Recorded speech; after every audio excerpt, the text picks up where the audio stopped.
In 2021, the U.S. stock market saw a record 1,035 IPOs.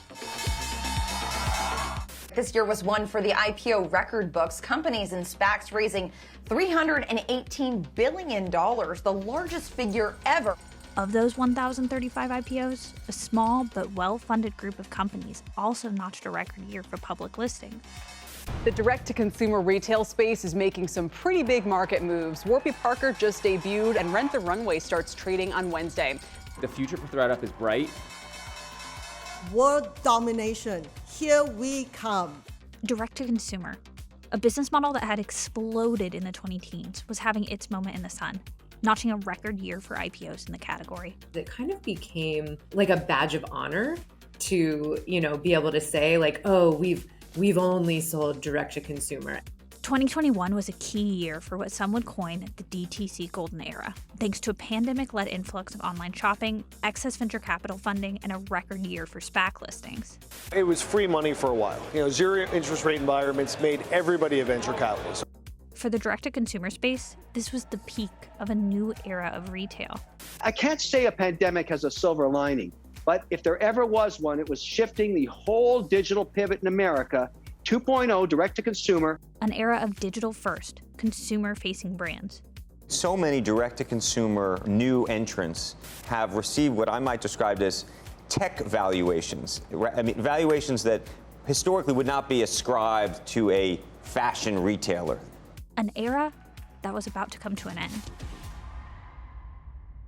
Last week, Smile Direct Club filed for bankruptcy. Blue Apron recently got bought out for pennies on its IPO price. We've got a buzzkill on Peloton, the fitness equipment maker, sinking almost 4% today and on the brink of wiping out all of its pandemic gains. The company is still losing money over the last 2 years. So what happened? Why did so many of these DTC darlings go belly up in just a few short years? And can this tech-forward business model survive in the current retail market?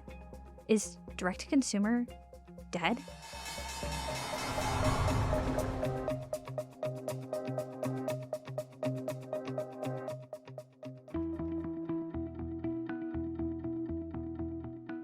Direct-to-consumer, or DTC, or D2C, depending on who you ask.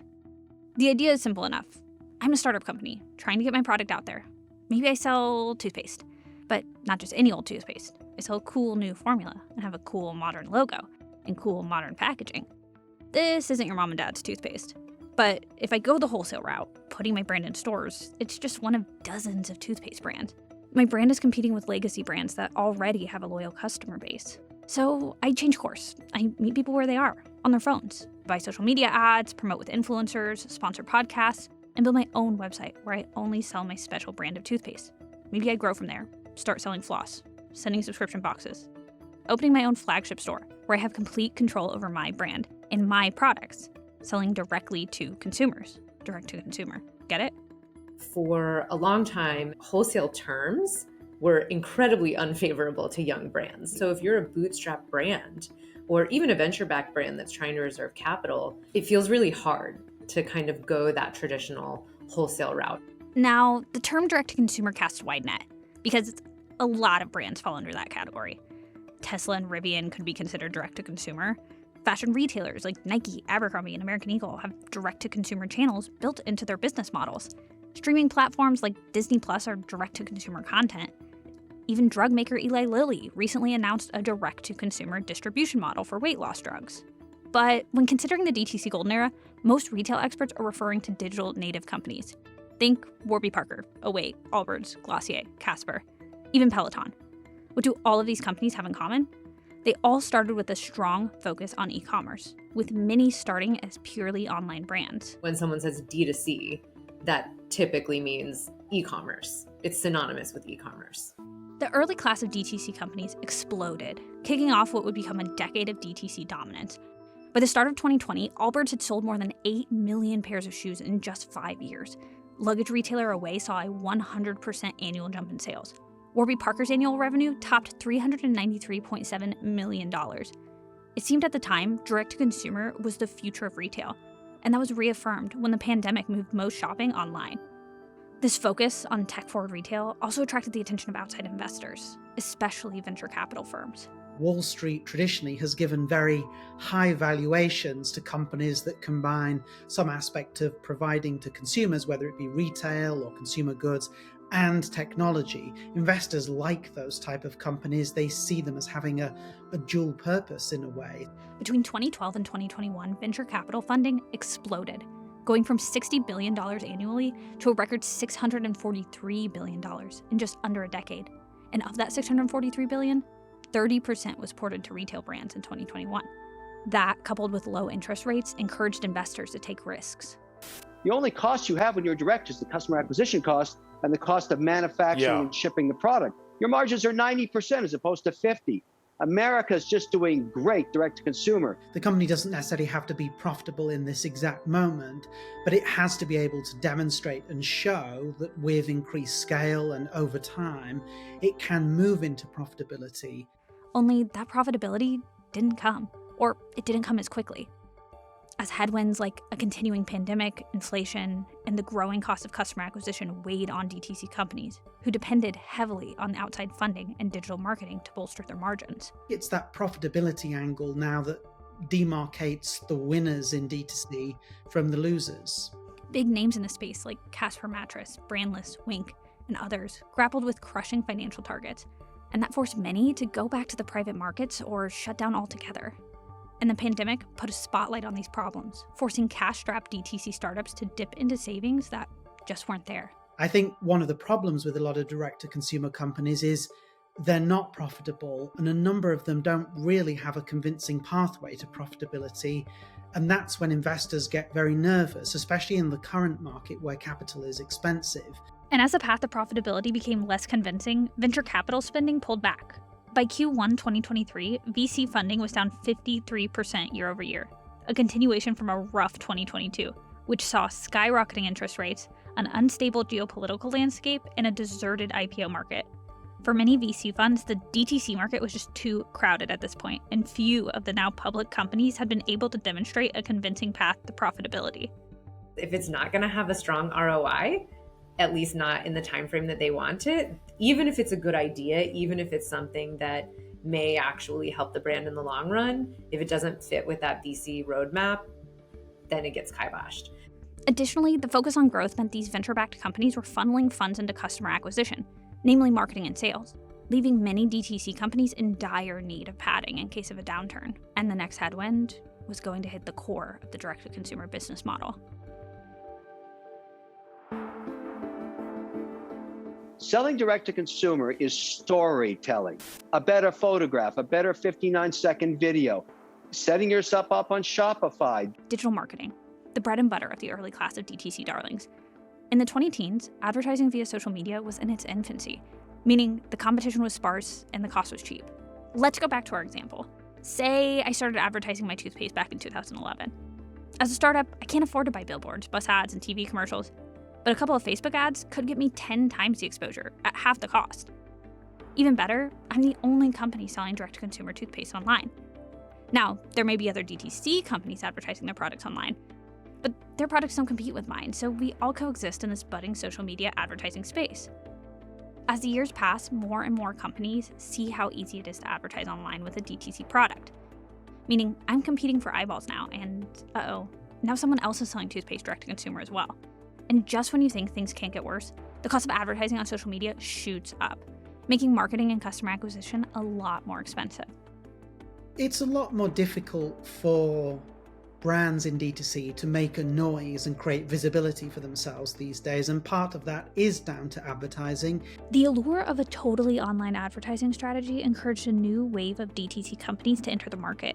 By 2018, digital ad spend in the US passed $100 billion for the first time ever, a growth rate of 22% year over year. This trend continued into the new decade, prompting social media companies to raise the price of advertising. With D2C, you've got to constantly keep on the customer radar, and that often means that these firms have got to spend a small fortune on advertising just to keep themselves foremost of mind, and of course, that can have a very, very damaging effect on the bottom line. By mid-2021, social media advertising costs skyrocketed on an annualized basis. Facebook raised its cost per 1,000 impressions by 89%, The cost of advertising on Google and YouTube climbed by 108%. Unfortunately for the D2C companies, ad spend is way up, way up. I mean, you look at Facebook ad prices. I had one ad buyer tell me they used to be $6 to reach 1,000 people. Now it's tripled to around 18. And that means a lot of the models of D2C, which relied on reasonable customer acquisition costs, have started to unravel. And that's just the cost for eyeballs. Because to get your business off the ground, you have to convince people to buy your product through relentless marketing. This is called a customer acquisition cost, or the amount of money a company has to spend on marketing and sales to bring in a customer. It takes 2 or 3 sales to actually have the brand start making money from acquiring a customer digitally. Between 2017 and 2022, customer acquisition costs climbed 60%. The current customer acquisition cost for an e-commerce company stands around $70 per customer, meaning, in theory, if you sell a product that's less than that, you're actually losing money on the sale. One of the problems with direct-to-consumer as a pure model is you've got to reach consumers and you've got to reach them consistently.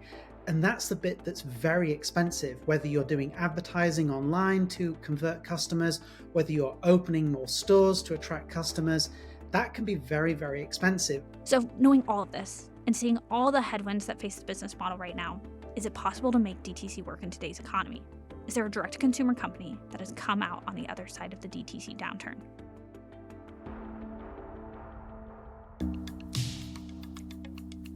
We started Warby Parker in 2010, really to solve our own problems as frustrated consumers. Warby Parker, one of the OGs of digital direct-to-consumer, viewed by many as the quintessential DTC brand. When we started talking about the business, this was back in 2008. The world looked very different back then. But you did have examples of companies that were effectively selling products online in new, interesting ways, but there was no one effectively selling glasses online. We thought that there was an interesting model where we could build a brand, offer our products direct to consumer, cut out all the middlemen, all the unnecessary markups, and pass those savings on to consumers. Warby Parker launched right on the cusp of the e-commerce boom at the beginning of the 2010s, selling over 100,000 pairs of glasses in its first year.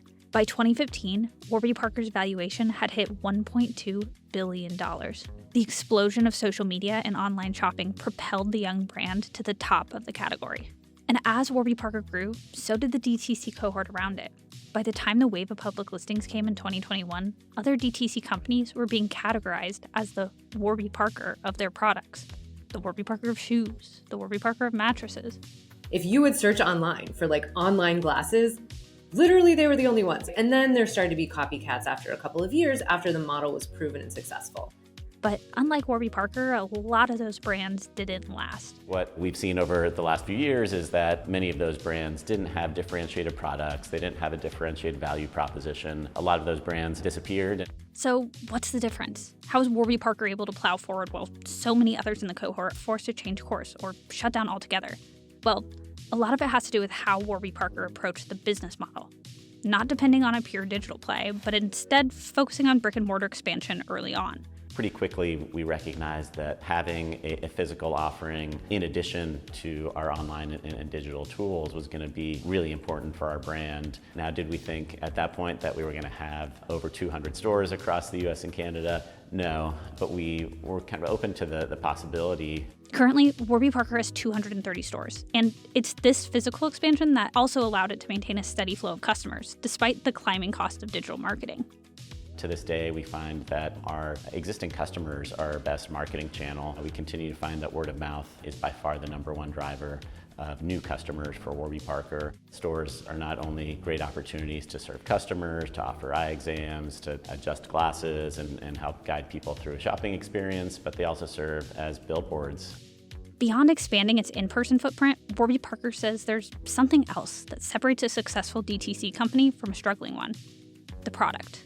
The optical industry, which is a massive category, tens of billions of dollars in the US, that has some structural dynamics that allows us to sell products for a fraction of the price of other goods in our category, and those dynamics don't persist in lots of other consumer categories. Basically, some products just aren't cut out for the model, because what works for some brands doesn't work for others. A lot of founders of D2C they have very purist views when they start. They want to be in control of the brand, they want to be successful, profitable, and they want to do that through direct to consumer. But a lot of them come unstuck on the way, and they have to then rethink the business model. So where does direct-to-consumer go from here? And what has separated the winners from the losers? What a lot of them have had to do is pivot and diversify. And if you take Peloton as an example, it's perfectly clear that Peloton, under its previous model, was not going to be profitable. So one of the things it's had to do is sacrifice its direct-to-consumer sort of sanctity, if you like, and say, well, actually, we're going to have to sell through other channels like Dick's Sporting Goods and Amazon, because that's a way of distributing our products and getting them into more hands in a very cost-effective way. And that leads us to the big question. Where are a lot of these DTC darlings today? Like Peloton, many have sought out the wholesale route of selling in stores. Glossier, Quip, even Olaplex have all pivoted from purely direct-to-consumer companies.